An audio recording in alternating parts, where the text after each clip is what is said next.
And we are off to the races with the wax casting suspended in a metal canister I made. And we are going to pour the investment powder casted produce stuff in there right now.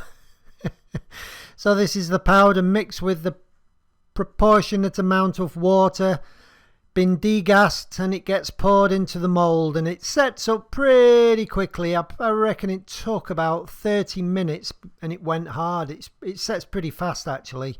So then I left it overnight to dry out a little bit, and then I popped it into the forge for about 30 minutes, and I know it's meant to be in there for 5 or 6 or 7 hours, even overnight at temperature, to fully harden, but I couldn't be bothered because I'm just impatient and I wanted to see what the casting would look like. So here we are in the forging room, and I made up that very simple foundry. I pushed an enamel burner in, a thin metal wrap around it, some K-wool, put a piece of K-wool in top, made that little crucible out of some box section, welded a little tab on to get hold of, melted the bronze and poured it into the mould. It poured in beautifully. The wax had already been pre-melted out obviously, and I'm about to plunge it into the water now and get rid of this investment cast.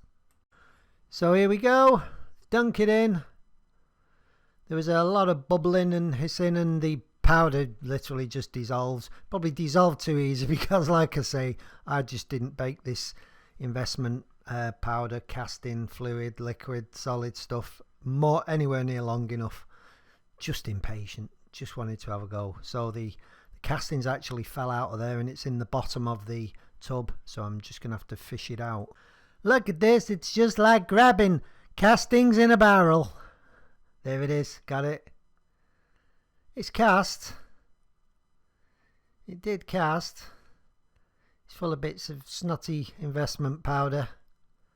But I was like, I remember looking at it at this point thinking, wow, it actually worked. But anyway, let's clean it up and have a closer look at it. You can see here we actually got a skull and a horn. 2 little bits of sprue breathe tube left, a little bit left on the left hand horn there. But it's got a skull. I'm going to clean it up and you can have a look. I gave it a clean and I dipped it in coal blue. And that's what I got. Didn't really need very much cleaning up at all, actually. I had to file the internal slot so that it would slide down over the tang. And I kind of don't like it. I just do not like it. Not happy with it. It just doesn't look right on this dagger at all. I kind of suspected it wouldn't when I'd finished, but I just wanted to have a go at investment casting, you know?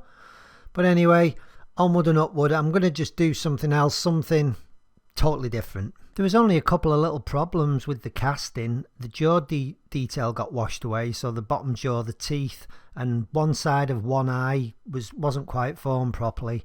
But it was all because I just didn't bake the investing for long enough or cook it for long enough. And where the bronze was poured in from the bottom, from the jaw, it washed the mould away, simply dissolved the mould.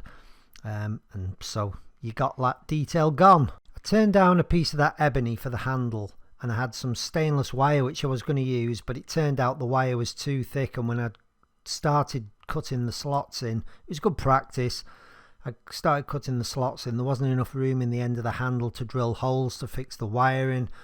So I thought I'll start again. I'll order some new wire, so I put some wire into order, some silver wire, thinner wire.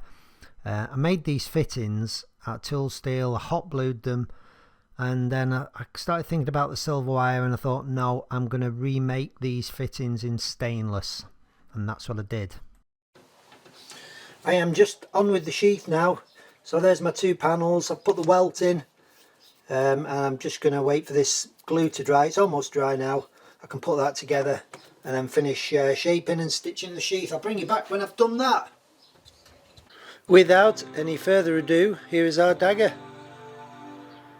1,000 layer plus mosaic pattern, 1095, 15 and 20. The change of guard, which I really love.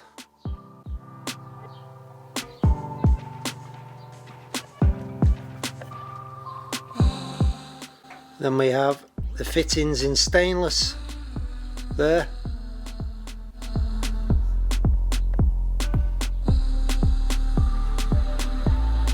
The fluted ebony handle.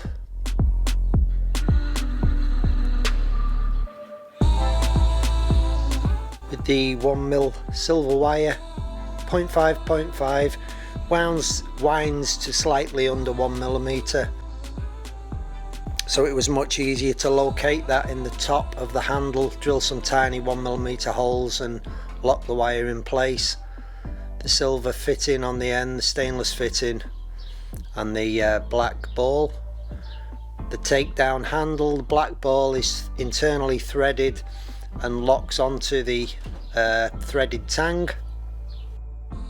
So the handle's a complete takedown. A beautiful shiny black ball. There's a stainless plate on there as well, which kind of it just diffuses the black a little bit, and I like the stainless fittings because they tie the silver wire together beautifully on that black handle. The black matches the guard.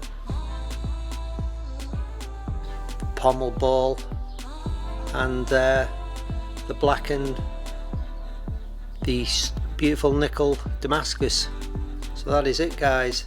I have made the sheath for this. I kind of made a experimental sheath to start with. Not really 100% happy with it, so I carried on. I was gonna just finish it up at one point and skip it, start another one, but I thought I will finish it up because I often learn a lot of things about making new things, and the mistakes you make, you can then rectify it the second time you make it. So I've made a couple of little mistakes on this, but I did want to finish it simply because I would have something to keep the dagger in.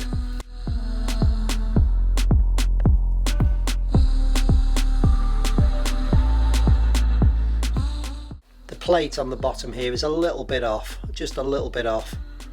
But like I say, I just wanted to finish it to learn the pitfalls of making a sheath like this. These wings, which would be a strap would go through, so it could be tied to your neck or to your belt, or they're slightly on the smaller side, I realised once I'd cut the slots in. So I will make another sheath for this, and I will make those wings slightly wider to allow a bit more strength on the side of the slot. I had thought actually about doing them in stainless steel as well, so it's something I may do when I make the next one. But in a nutshell, guys, there is the dagger finished.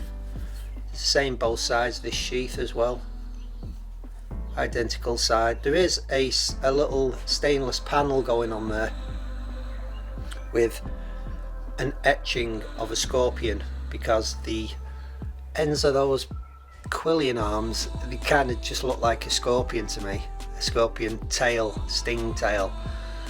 So I've called the knife the Scorpion.